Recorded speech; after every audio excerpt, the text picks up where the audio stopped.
ભારતીય જનતા પાર્ટીએ ગુજરાતમાં આ વખતે કેટલીક સેલિબ્રિટીને ટિકિટ આપી છે. સિંગર છે, એક્ટ્રેસ છે, ઇન્સ્ટા સ્ટાર છે, આ બધી સેલિબ્રિટીને ટિકિટ આપી છે. ભારતીય જનતા પાર્ટીએ ગુજરાતમાં આ વખતે કેટલીક સેલિબ્રિટીને ટિકિટ આપી છે. સિંગર છે, એક્ટ્રેસ છે, ઇન્સ્ટા સ્ટાર છે, આ બધી સેલિબ્રિટીને ટિકિટ આપી છે. તો એની પાછળના કારણો કયા છે એના વિશે હું તમારી સાથે વાત કરીશ. મારું નામ રાજેશ શાહ છે અને તમે જોઈ રહ્યા છો ગુજરાતના સૌથી મોટા ડિજિટલ ન્યૂઝ પ્લેટફોર્મ ખબરછે.com. સ્થાનિક સ્વરાજની ચૂંટણીમાં ભાજપે આ વખતે સિંગર રાજલ બારોટ, એક્ટ્રેસ નેહા સુથાર, ઇન્સ્ટા સ્ટાર અંકિતા પરમાર અને લોક સાહિત્યકાર માયા અહીરના પુત્રીને ટિકિટ આપી છે. હવે પહેલાં સંક્ષિપ્તમાં આ જે કલાકારોને ટિકિટ આપી છે એના વિશે થોડી જાણકારી આપી દઉં. એ પછી વાત કરીશ કે એમને ટિકિટ આપવા પાછળનું કારણ શું છે.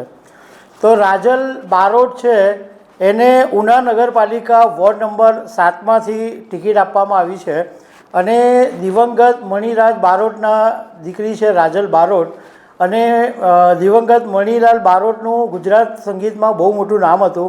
એમના જ્યારે કાર્યક્રમો થતા ત્યારે ગુજરાતના ખૂણે ખૂણેથી લોકો બસ ટ્રકની અંદર ભરાઈને આવતા અને રાજલ બારોટનું પણ આજે ડાયરામાં એક મોટું નામ છે. બીજા છે નેહા સુથાર. એ બેબીને બોર્નવિટા પીડાવો બેબી મૂડમાં નથી એ આઇટમ સોંગથી બહુ જ ફેમસ થઈ ગયા અને વિજાપુર તાલુકાની ફુદેડી સીટ ઉપરથી એમને ભાજપે ટિકિટ આપી છે. અને નેહાની બાળપણની જિંદગી બહુ સંઘર્ષમય રહી હતી. પરિવારની આર્થિક સ્થિતિ સારી નહોતી તો નેહાએ ઘરમાં લોકોના કચરા પોતા પણ કર્યા હતા. ત્રીજા માયાભાઈની પુત્રી સોનલ ડેર. એ લાઠી તાલુકા પંચાયતના ચાવંડ બેઠક ઉપરથી એમને ટિકિટ આપવામાં આવી છે. માયાભાઈ અહીરની દીકરી તો છે જ, પરંતુ એમનું જે સાસરું છે એ રાજકારણની અંદર બહુ અગ્રેસર છે. ચોથો નંબર છે અંકિતા પરમાર.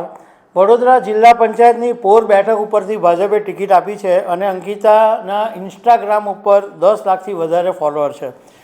હવે ટિકિટ આપવા આ સેલિબ્રિટીઝને ટિકિટ આપવા પાછળનું મુખ્ય કારણ એ છે કે ભાજપનું ગુજરાતમાં 30 વર્ષથી શાસન છે. મહાનગરપાલિકા હોય, જિલ્લા પંચાયત હોય, તાલુકા પંચાયત હોય, સરકાર હોય, બધી જગ્યાએ મોટે ભાગે ભાજપનું સરકાર છે, ભાજપનો હાથ છે.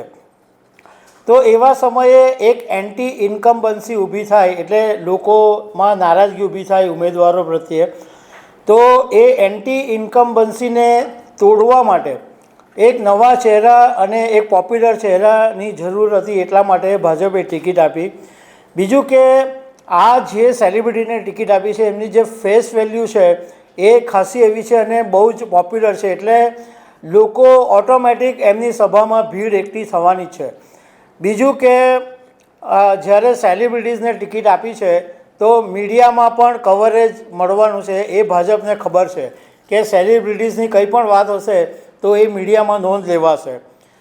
સોશિયલ મીડિયામાં પણ સેલિબ્રિટીઝને કારણે ટ્રેન્ડિંગ વધશે અને ઘણા મતદારો છે એ પાર્ટીને જોયા વગર વ્યક્તિને વોટ આપતા હોય છે. અને આ બધા જ કલાકારોનું ફેન ફોલોઈંગ એટલું જબરજસ્ત હોય છે કે લોકો આંખ મીચીને એમને વોટ આપે છે. અને બીજું કારણ એ પણ છે કે ભાજપની જે એક બ્રાન્ડ ઇમેજ છે એ વધારે સારી થાય અને એક એવી પણ ઇમેજ થાય કે ભાજપ છે એ મોડર્ન વિચારધારામાં માને છે. આ બધા કારણોને લીધે સેલિબ્રિટીઝને ટિકિટ આપવામાં આવી છે. તો દર્શક મિત્રો, આવી અનેક વાતો સાથે અમે તમને મળતા રહીશું. આભાર.